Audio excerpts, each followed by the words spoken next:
Nessa aula de manipulação de banco de dados, a gente vai discutir conceitos básicos acerca da definição de dados tabulares.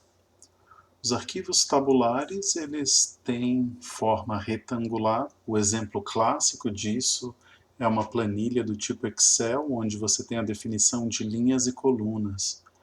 Eles podem ser apresentados para o analista no escritório, por exemplo, em diferentes versões. Quando eu digo versões, eu me refiro, por exemplo, a delimitadores diferentes. Em alguns cenários podem ser ponto e vírgula, em outros cenários podem ser tabulação. E é essencial que exista bastante cautela no momento da importação dos dados. A questão em termos disso é que a gente pode minimizar retrabalhos em termos de formatação de base. As colunas numa base de dados tabular costumam, não necessariamente, mas costumam representar as variáveis, e as linhas costumam representar as observações. O que a gente vai discutir bastante fortemente ao longo dessa disciplina é o que é um formato TIDE e como é que ele pode ser útil para a gente. Para aqueles de vocês que já tiveram a oportunidade de utilizar o software SAS, o formato TIDE está diretamente associado a um formato ali chamado formato longo. Para aqueles que tiverem uma maior experiência na área de ciência da computação, a gente está falando então de uma base de dados normalizadas. Mas aqui a gente vai utilizar a nomenclatura do universo Tidyverse, e ele vai ser chamado então base de dados ou conjunto de dados no formato TIDE. Ele é algo bastante flexível e eu diria que é o melhor formato para análises estatísticas que vocês venham realizar. Ele não é um formato dito compacto, mas ele é o formato que é amplamente aceito pelas metodologias implementadas dentro da ciência de dados como um todo. A gente precisa, ao receber uma base de dados, a gente vai precisar, então, fazer algumas perguntas em torno desse conjunto de dados para poder fazer a caracterização se de fato se trata de algo no formato TIDE ou não. No formato TIDE a gente vai focar em 3 pontos em particular. O primeiro ponto é que cada linha representa uma única observação. Cada coluna representa uma variável e cada célula representa um valor daquela variável para aquela observação. Estes são os 3 critérios básicos. Os nomes das colunas não devem possuir o valor de uma variável. Então, por exemplo, nesse conjunto de dados, que é o mesmo conjunto da base anterior, a gente tem as mesmas informações, entretanto, segunda, terça e quarta representam dias da semana. E pelo fato de representarem dias da semana, eles representam valores de uma variável chamada dia da semana. Esse conjunto de dados, nessa tabela aqui apresentada, não segue um formato TIDE, porque as colunas segunda, terça e quarta são, na verdade, valores de uma variável e não a definição de uma variável. Num outro exemplo, a gente tem a primeira coluna, que eu chamo aqui de produto dia. Ela é, na verdade, a combinação de 2 variáveis, gasolina e segunda, gasolina terça, por exemplo, e uma célula em particular. Então, se eu pego essa segunda linha, nessa componente, nessa célula, a gente tem 2 valores. A gente tem o nome do produto e qual é o dia da semana. Este também não é um conjunto de dados no formato TIDE, porque essa primeira coluna possui mais de um valor. Retornando ao conceito de dados retangulares, um dos formatos amplamente utilizados é o formato CSV, arquivo CSV. Ele é um arquivo no formato texto. Quando eu me refiro a arquivos dito formato texto, o que eu quero dizer é que eles são legíveis por humanos. Se você jogasse isso, por exemplo, num bloco de notas dentro do seu software de texto mais simples do seu sistema operacional, você vai conseguir ler. Um arquivo CSV não tem um cabeçalho obrigatório, isso é a definição de quem criar um arquivo, então cabeçalho é opcional. O que separa uma coluna de outra é uma vírgula, e, por razões óbvias, se eu estou separando a coluna 1 da coluna 2 utilizando uma vírgula, eu não posso separar casas decimais com uma vírgula. Então, por exemplo, a gente pode utilizar um ponto. Observem a observação 4.19, o ponto é o separador decimal. É um cenário onde vocês podem ver que esse pode ser um caso problemático, é a utilização em países que têm a vírgula como separador decimal. A razão que eu digo que isso pode ser problemático é porque o sistema operacional naquele país em questão vai configurar vírgula como um separador decimal, e ao ler esse conjunto de dados de maneira nativa naquele sistema operacional, a gente vai observar que o sistema vai tentar identificar, por exemplo, nessa primeira linha, nessa segunda linha, que seria a primeira observação, ele vai tentar identificar a gasolina, vírgula, segunda, como sendo um valor numérico. E, por motivos claros, a gente observa que vai ter um erro. Existe um segundo formato CSV que busca contornar esse problema do separador decimal ser uma vírgula.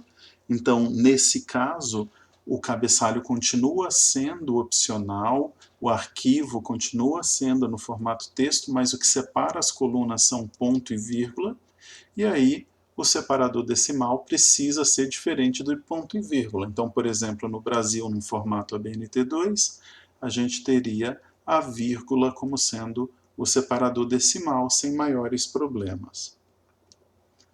O formato que eu chamo aqui de TSV, para indicar que o separador é uma tabulação, por isso T no nome do formato, cabeçalho continua sendo opcional, e o exemplo que a gente tem então é que o que separa, distingue uma coluna da outra é a existência do caractere tabulação, que nesse caso é invisível, mas a gente consegue observar por conta do alinhamento dos valores que a gente vê em cada uma das colunas.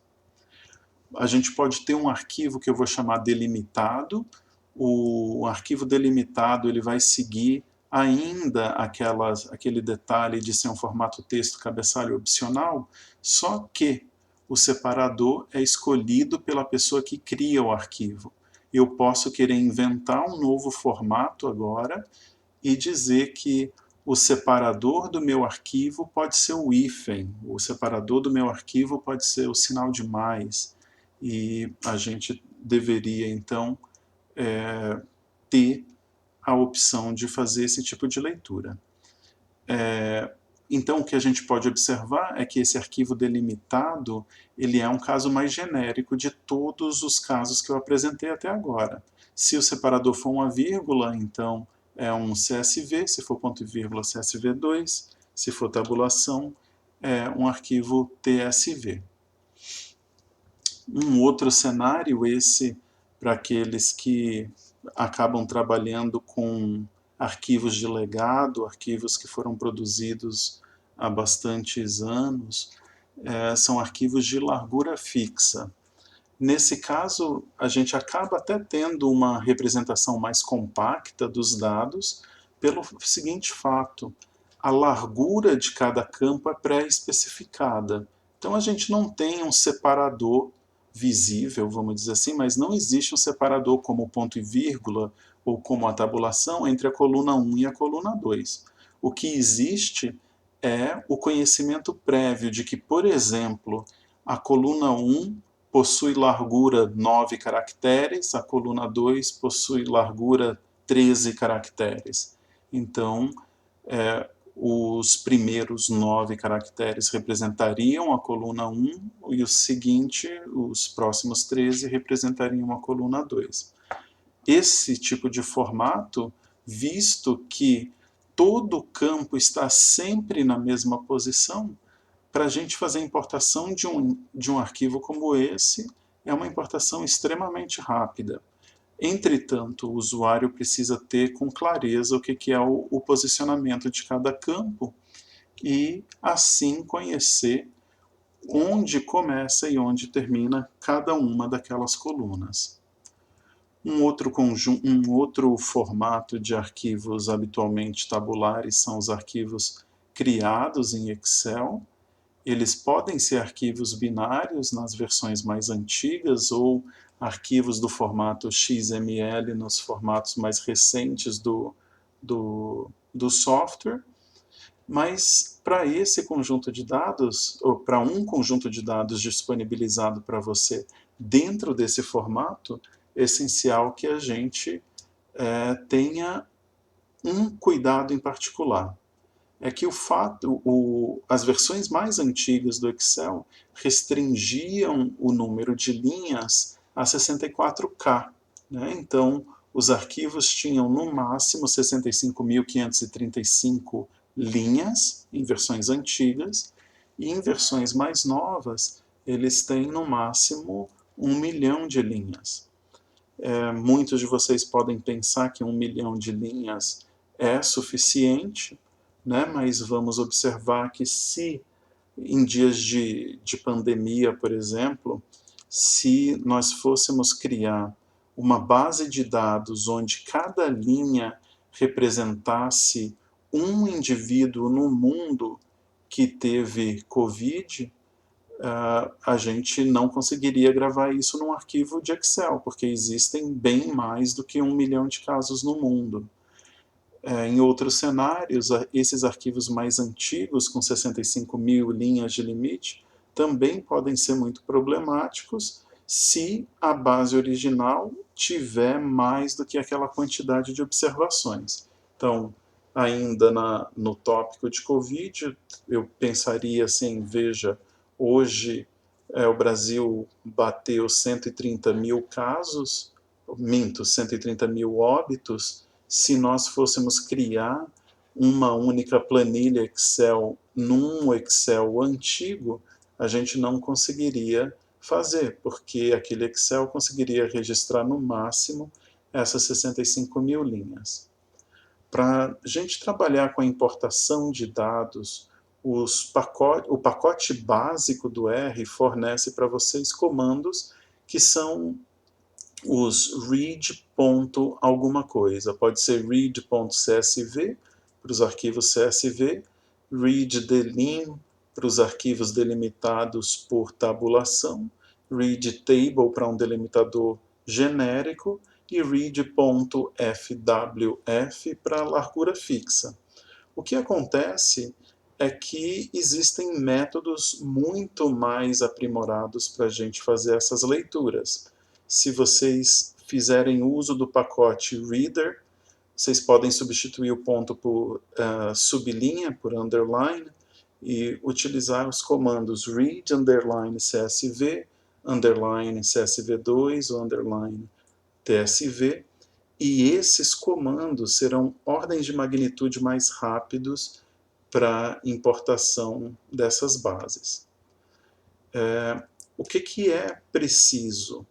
É preciso que a gente tenha bastante cuidado com as nossas bases, é preciso que a gente conheça o que são os delimitadores e consiga, assim, utilizar esses comandos de importação, que eu vou chamar de parser, que a gente consiga utilizar esses parsers de maneira mais apropriada. O que eu posso sugerir para vocês? Ao receberem um arquivo, vocês devem, na verdade, espiar o conteúdo. De repente, as primeiras linhas desse arquivo já podem ser suficientes para indicar para vocês algumas coisas. O que é o separador de coluna? O que é o separador decimal e de milhar? O arquivo possui um cabeçalho ou não? O que é que define valores faltantes? Existem linhas que devem ser ignoradas no início do arquivo? Quais são os tipos de cada coluna? Eu estou falando de uma coluna que é texto, porque tem nomes, outra coluna que deve ser numérica do tipo inteira, porque está falando de idade em anos, por exemplo. Então, espiar esses conjuntos de dados acabam ajudando a importação. Uma prática que deveria ser mais generalizada, na verdade, é o uso de um segundo arquivo que a gente denomina codebook, que vai determinar, ele é um dicionário dos dados e ele indica claramente para você o que é a coluna 1, qual que é o tipo daquela coluna, o que é o separador dos arquivos e assim sucessivamente, o separador das colunas e assim sucessivamente. Na hora de vocês criarem arquivos tabulares, as sugestões que eu dou são, se os dados forem volumosos, tenham cuidado com os arquivos Excel, por conta dos limites de linha, e quando possível, prefiram os arquivos que são mais simples no seu formato. Prefiram um arquivo CSV ou TSV e assim vai, que são arquivos de formato texto que não vão obrigar a utilização de um software específico.